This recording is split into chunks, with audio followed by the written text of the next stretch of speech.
challenges and successes, hardship and joy, pain and blessings. The dichotomies of life, right? We eagerly embrace successes, joys, and blessings, yet we become frustrated when challenges, hardship, and pain intersect our lives. But what if the tough times of life are just cleverly disguised opportunities to grow? Resilience, strength, wisdom, courage, and grit are grown when we embrace and choose to learn from those challenging times of life. I invite you to tune your ear to the lessons and insights my guests gained when they fought to overcome the tough times that intersected their lives. Consider how their strategies, mindsets, and habits equipped and empowered them to grow, even thrive, despite the challenges they faced. Welcome to the Challenges Won't Stop Me podcast. I'm your host, Melanie Brown. I'm honored you've chosen to listen to this episode. I believe you will be encouraged and inspired to seek to grow through your challenges. Let's keep moving forward.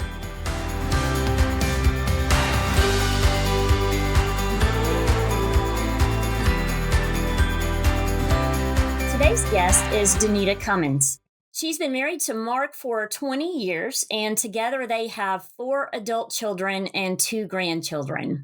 She is the host of the Entrusted to Lead podcast. I was honored to be a guest not too long ago. She is also a business coach and a ministry leader at the Alpha Life Pregnancy Center, which we're going to discuss in our next interview. The other thing that I'm excited about for Danita is that she's working on a book and it will be released this fall. Her book is titled Promise Over Purpose, Unveiling the Path to a Peace-Filled Life. I'm super excited for you, Danita, about your book and love your podcast. Excited to talk to you today about your story. So welcome to the show. Yeah. Oh, thanks, friend. Thank you for having me today. How are you? I'm great. Tell me about your childhood and how the challenges that you faced during that time impacted you. I grew up in Oklahoma, in the oil fields of Oklahoma. My dad worked in the oil field for 40 years. My mom was a stay-at-home mom for most of her career. Our house was always filled with love, but a lot of hurt. My mom and dad both grew up in difficult homes and carried that into their marriage and into their lives. You know, the more I learn about their identity and the things that we carry as people and as children of God, they had a lot of soul hurt in their lives and brought that into their marriage for several years. So there was a lot of abuse. There was a lot of anger. There was a lot of drugs. There was a lot of domestic violence in our home growing up. And so for probably the first 15 years of my life, we spent very much in the season of back and forth between women's shelters and home and late night phone calls to the police station, just a lot of really hard things. And so that really, at a very tender young age, as we understand now, right? Childhood trauma, it really shaped my perspective about my identity. It changed so many things. I carried a lot of that into my adult life as well, and into my marriage and into my parenting journey that the Lord is kind to remove. So that was a really, really hard beginning for me and all of them, actually, you know, my mom, my dad too, a lot of hurt and still carry today, I think, in some ways. But yeah, so that was kind of our childhood growing up, heavy days. Yeah, certainly so. Think about a time when you had experienced that difficult environment and how you carried that with you. Did you talk about it with your friends? Did you share anything with adults in your life, maybe a teacher? I did not really talk to a lot of adults in my childhood. In our friend circle, I had the normal, you have friends growing up, and then you have friends, those friends change in middle school, and then those friends change again in high school. I did have a really close group of friends that were in high school that I'm still friends with today. And I think they knew just the scenario and the situation. And then moving, back and forth, changing schools a lot, moving homes, changing towns a lot. You would come and you would go. I think that part of it too made friendships a little harder to create because we were moving a lot. And then as I got older into high school, it's like the normal thing. You just get busy doing your own stuff. I had a job. Academically, I did really well in school, which I also know now is the daughter of an alcoholic. So perfectionist mindset and putting things in order and having straight lines is kind of what we do to, protect ourselves. And so I did really good in school. So by the time I turned 16, when I got my license, I was just pretty much kind of on my own. I worked, went to school, paid for all my own stuff. And so by the time I graduated from high school, I was pretty much out the door. You made a decision in high school about your next steps. You didn't have a plan for college. So tell me what you did do after high school. Yeah, I was working at a restaurant at the time. My boss was in the Navy Reserves. So he came to me one day and he asked me, "What are you going to do for college?" And nobody in my family had ever gone to college. My father and I are the only, two that had graduated from high school at that point. It just wasn't something that we talked about in our family plan. So I didn't have a plan. My boss offered the military ROTC scholarships. He said, "Have you ever considered that?" And I said, "No, I don't know what it is." My dad was in the Air Force. My grandfather was in the Army Air Corps. Uncle was in the Navy. So I did have a family history of being in the military, but it wasn't something that I really understood.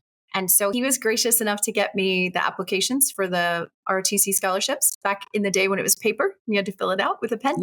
Yes, I'm that old too. That's right.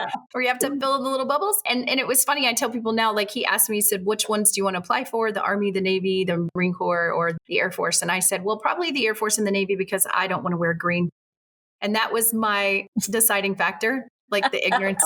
I wore green my entire military career in the Air Force, but I just laugh sometimes at the ignorance that I had at the time. I applied for those programs, didn't get selected for the scholarship. And then at the time, the Air Force recruiter called and said, "Hey, your ASVAB scores are this high. Would you consider the Air Force?" And I said, "Sure." So I went into the Air Force as an enlisted person. So I had made that decision. My birthday's in December. So I signed my enlistment papers on my 18th birthday. The recruiter came to my house that night and I signed them myself. I had delayed enlistment. So I knew the rest of my senior year and the summer after that I was going to go into the Air Force. So in October of 95, I left and went off to basic training. And then I was pretty much gone for almost 10 years. God intervened and my life radically changed. So I got out of the Air Force and came home. But that was kind of my escape, I say. But it was really the opportunity to kind of, I think, break free from some of those things and just have the freedom to kind of be on my own and make my own choices. Tell me about some challenges that you faced while you were in the military and how those impacted you and shaped you. Yeah, I struggled a lot with alcohol for a lot of years. My first duty station, there was a extended period of time where alcohol was a part of my daily life. So that was a big struggle. It does make sense from a context of it's pretty easy to do in the military culture. And then also just with my family background, it was just something that I was more prone to. So that was a struggle I had for several years. And then I got married. I was in DC on 9/11. So I was actually working at Andrews Air Force Base right across the river from the Pentagon on 9/11 that morning. So I worked that day as an active duty Air Force Staff Sergeant, E5. It was a hard day, right? There's lots of things going on in the national stage. I remember going to get my daughter at the time. By this point, I was a mom. I was married. I had a 2-year-old little girl. And I remember standing outside the gate of the base house daycare that she was at and watching her slide down a slide. And I thought, you have no idea that the world changed today and our lives will never be the same. So I grabbed her and bundled her up and took her home. And because we were working inside a closed area, we weren't really watching TV. So I didn't know that the towers had fallen until that night when I got home and really understood the towers, what had happened. And then I deployed in January of 2002. So I left, took a team forward in support of Operation Enduring Freedom. That was really a huge catalyst of change in my life. I left my daughter for about 8 months. My mom was going to care for her. I was about to go through a divorce at the same time. So my family care plan was pretty unstable. So I took her and dropped her off with my mom. My mom was gracious enough to take her. And I left and got on a plane. I came back about 8 months later and she didn't know who I was. That was really hard. That was a really hard thing. I treasure my time with the military. It definitely changed my life in so many ways. I mean, I'm still working now as a defense contractor. I've supported the military now for almost 30 years. My current husband is military retired. So I just have a heart for what we do in the military space. But yeah, definitely was some hard days too. What was the biggest challenge that you faced when you were overseas during that 8 months? I mean, I think for me, the biggest challenge by far was the fact that I was away from my daughter. Can't get to them. And I was in the middle of a divorce. And so I was, basically on the verge of like financial ruin. My house was going into foreclosure status. Thankfully, there's a Soldiers and Sailors Relief Act that can help you when a service member is deployed. The VA helped step in. So that was an amazing program to just help me. Couldn't get home to do the things that I needed to do. So that was on top of just being deployed, working 6 days a week, 12 hours, doing all the things. I couldn't get back to them. So I really had to learn how to rely on the network, people in my life who could hold down the fort while we were gone. Talk about the next steps in your life and some of the challenges that you faced. Yeah. At that point, I came home from deployment, kind of rebuilding financially all the things. Was in a season of trying to figure out what I was going to do with my career. My divorce was finalized. So I was being a single mom in the military, doing all the things, which is really hard. And thankfully, I had some good friends, but most of the days it was just me and my daughter. You have just enough money to make it through the day. That was really hard. While I was on deployment, my mom ended up getting hurt. So she ended up having 2 spinal fusion surgeries and she became permanently disabled. In the summer of 2003, she had the first one. Didn't really have anyone to care for her. So I went home. The Air Force was kind enough to give me a humanitarian temporary assignment. So I got to go home to Oklahoma City and I got to take care of her for about 8 months and took my daughter, which was great. While I was home, I ended up getting called back to my duty station. My boss was a Department of Air Force civilian, but he was also a pastor, just the kindest man ever. And he called one day and he said, Denny, you got to come back. And I said, yes, sir. We packed up and moved back to Maryland. And on my way home, I found out that I was pregnant unexpectedly. So that radically changed my life again. So I got back to Maryland and I was a single mom. And it was 2004 now, the height of the war. So we had already invaded Iraq and we were heading into Afghanistan. That wasn't slowing down, as we know now, 25 years later. There was no physical way that I was going to be able to take care of 2 babies as a single mom in the Air Force without my mom being there. I was essentially alone. So that's pretty much what I would say in my life, the bathroom floor moment, if you will, when everything came crashing down. Tell me about the bathroom floor moment. What did that look like? Yeah. Eventually what happened was I had to make a decision, a pregnancy decision. And God intervened in a very powerful way. And I tell people now, I was saved on a little white church bus when I was 9 years old. Through all that season of my life, I remember I was one of those kids that lived in the trailer park that the church bus came around and invited people to church. And I was one of those kids. They knocked on the door and invited us to church. And I said I wanted to go. And my parents were brave enough to let a girl go to church across town by herself on a bus with strangers, which I'm older mom. I'm like, why would you do that? But I realize now it was very much the voice of the Lord. And I trust that His hand is sovereign. And so I wanted to go and they let me. So I went to church and I met him and a stranger told me about this man named Jesus and gave me a little Bible. So I went to youth group. I went to chapel. I did all those things. People ask me sometimes, like, when did you give your heart to the Lord? And I was like, when I was a little girl, 9 years old on that little bus, like that was I gave my heart to the Lord that day. My life was really hard. Fast forward, I'm trying to make this decision. And through a series of sovereign moments, the Lord met me in that space. My boss, who was the pastor, Mr. Barth, at the time the Passions of the Christ had come out. I had decided that I was going to have an abortion. I had reached out to the father, which is my husband now. And I said, hey, I'm pregnant. I don't know what to do. And he said, well, it's your choice.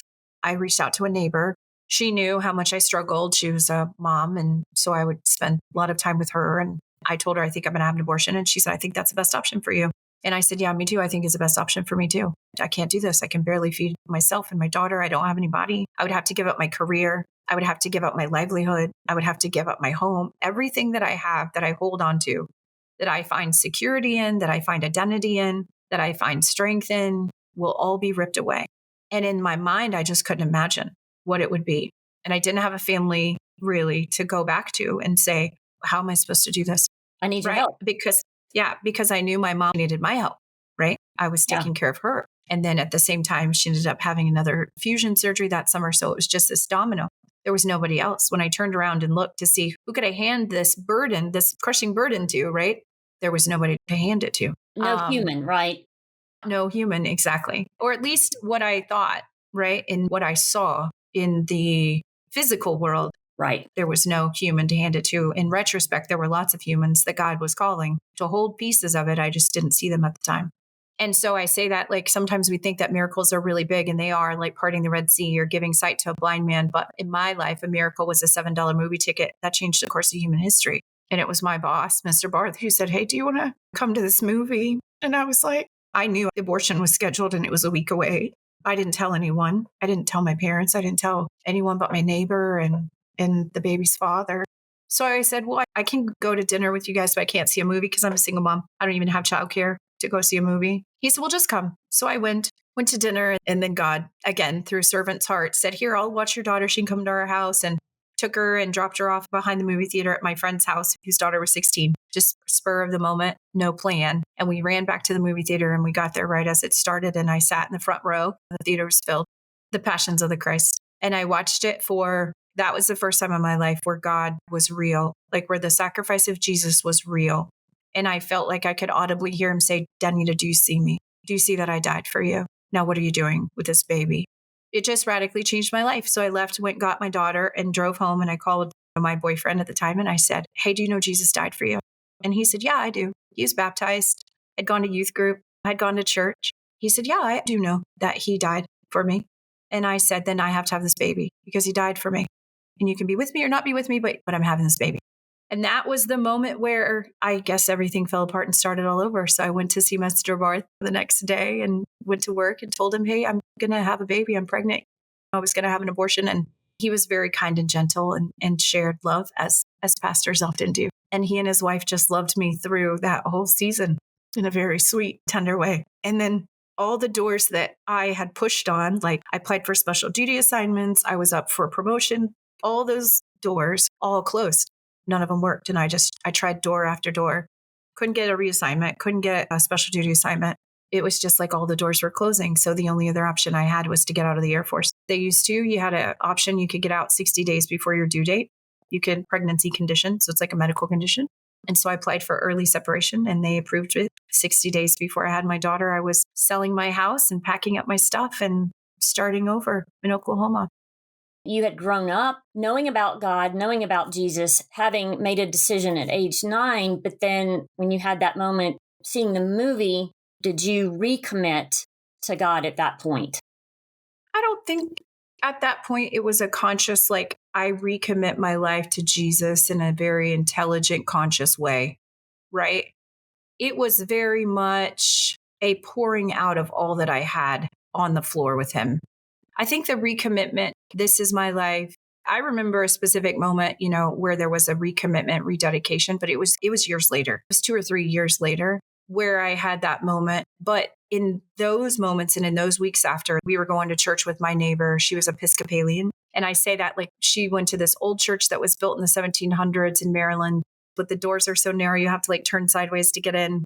And the little wooden benches, that you kneel on. And I had gone to church in a Baptist faith, so I didn't know about kneeling and those kinds of things. And I will say that for probably those months from February, March until June, whenever I moved and left and went back to Oklahoma and got out, we went to church and I just knelt on those little benches and I poured out my entire heart to God. It was not an intelligent strategy. It was literally like, I have nothing left. I have nothing. And it was almost like this thing, which I realize now in the book, right? The promises of God and hanging on to them. I needed to know in my soul to know that the promises were true. My soul and my heart were searching for a truth and a promise that I could hold on to because every single thing in my life was in my mind falling apart. And there was a grieving, and I didn't even know it was grieving. There was a grieving of an identity. There was a grieving of the future I thought I would have. There was a grieving of goals. There was so much grieving in that season. And now, fast forwarding what I know now, having worked and served in this space for so long, that's a normal process, right? The loss and the grieving is so profound. We don't even know it or hold space for it. I think in that season, my heart was just grieving and emptying out all of those expectations and then really searching for well, now what am I supposed to hold on to? And God was faithful for sure. Radically changed my life. But I didn't know that then. You needed to know that God's promises were true and that they were for you. Asking questions during that time is what he wants us to do. Instead of turning away from him, you turn toward him. Yeah. And the sovereignty of God and his character of God does not allow the promises to be untrue. The initial one was, I died for you, right? I love you so much that I died for you. Mm-hmm. I gave my life for you. Okay. If that's true, right? Then I go back to Jeremiah 31:3 that says, I have loved you with an everlasting love. Okay, if that's true, what other truths are there that I can hold on to? Because everything else in the world is falling apart. And I feel like there's probably a lot of truths or promises that God was revealing to me in that season. I was not searching for theology. You know what I mean? I was a girl who was 25 years old who couldn't feed her daughter. You needed that foundation of who God was so that you could then build upon that. And that's what he tells us to do. We can't build our foundations on sand because when the tough times come, which you were right in the middle of numerous Yeah. challenges, Yeah. if we don't have a solid foundation of faith in God, everything is going to fall out from underneath us. Yeah.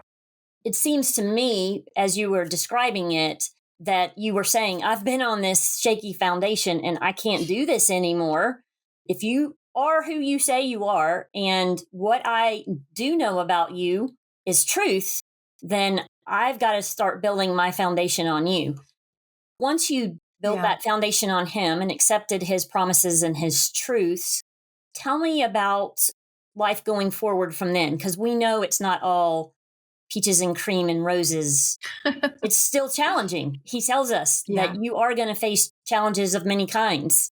And I will say, to the point where you're saying about foundation, I think for me, it's the intimacy that is the catalyst.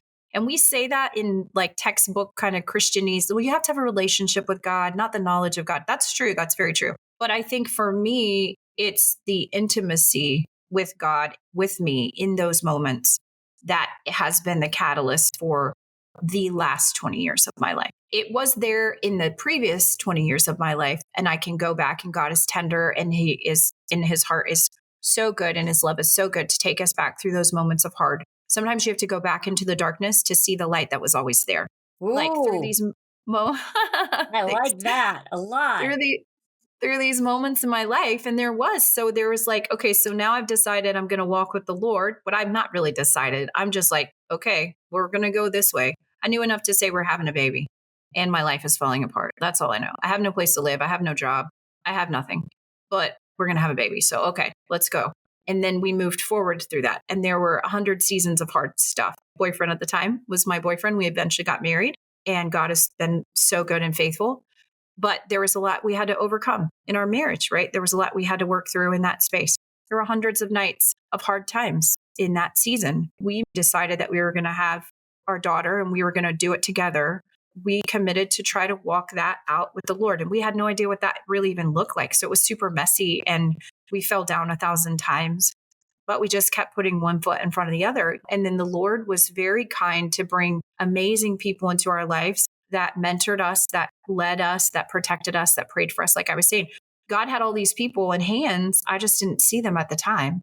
I didn't see that he was going to bring us a small group that has still been life friends 20 years later. I didn't know he was going to do all those things, but he was faithful. And I think that's the theme of our life. So even today, when things are still hard, I still get up in the morning and I still sit outside on the porch and I still cry and pray and say, Lord, I need to see your hand today, because that's all I can hold on to. And he is good and faithful in that. That's what life is about. It's not Yeah. this smooth path. That's so important for all of us to remember is during the difficult times. Yeah, it's hard. Don't try to do it on your own, because all you're going Yeah. to do is build this frustration and anxiety and worry and all the things. It's not going to help anything. Giving it all over to God and leaning hard on him. We don't Yeah. know how he's going to work it out, but he always somehow does. Yeah. And I think the other thing too, there was a big season of healing that I had to go through, right? There was a grieving in the moments after, but then there was years of grieving and years of not letting resentment build up. Some people could say, well, you don't have faith. Your faith is not strong enough. And I counter that with saying, no, like that's real grief. Like that's real sadness, right? Like the human heart is a real thing. It gets sad. Jesus got sad. Jesus cried. The Lord has righteous judgment. He has righteous anger. So I think that's the misconception I see now when we walk through adversity or we walk through these things where we're like, well, if you had bigger faith, if you prayed more, and it's kind of like, no, I am praying for as much as I can pray today. And my heart still hurts. And that's okay. More bathroom floor moments. I just held on to him like a life raft. My walk with the Lord has literally been just hanging on. He was the only thing I could hang on to I so that like you the can. idea of hanging on as Mm, opposed to what the enemy wants us to do, and that is to live in defeat or to give mm. up. The hanging on is the most important thing we can do. If you can hang on to the promises of God instead of chasing after purpose and asking, what is the purpose in all the things? Then I promise you, God's promises will bring you peace. There's not always a purpose in the pain, but there is his promises, and you can hold on to those with all that you have. In the last probably 15 years or so, instead of what is the purpose of this challenge, how am I growing, God? What are you trying to grow in me? Yes. I feel like the growth is what he's after. It's Yeah. not this challenge happened and here's the purpose of it. It's Yep. this challenge happened and I wanted growth. Did you grow during that time? Yeah. What am I supposed to do, Lord? Love me with your heart, mind, soul, and strength. And that's going to take you a lifetime. And there is purpose in that, his divine purpose, which we're not going to understand. His ways are not ours. Instead of asking, what is my purpose? The question is, how can you let all of God live through all of you? I'm looking forward to your book. I really am. Thanks Thank you. so much for sharing your story today. Thank you So, very much. thank you, my friend. Thank you. Thank you. Thank you.